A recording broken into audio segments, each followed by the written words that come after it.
Bibida ang Asia's superstar na si Catherine Bernardo sa Monday drama ng Cinema One para sa selebrasyon ng Women's Month.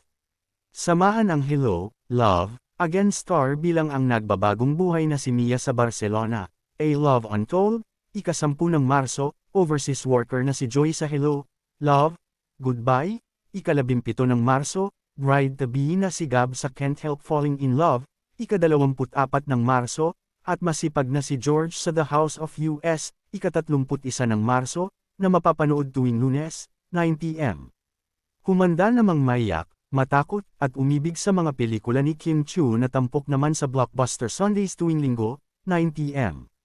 Saksihan ang My Love Will Make You Disappear star bilang umaasa sa pag-ibig na si Zyra sa One Great Love, Ma.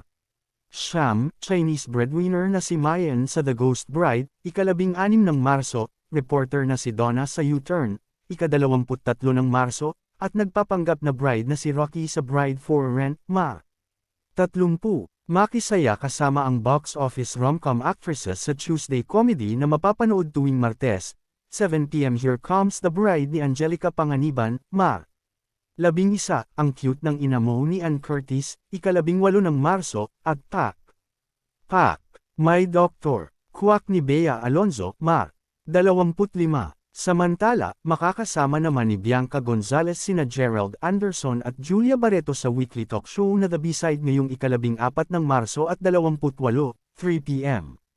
Ipapalabas din ang replays nito sa cable tuwing Sabado, 6 p.m., Linggo, 9 p.m., at Lunes, 10 a.m.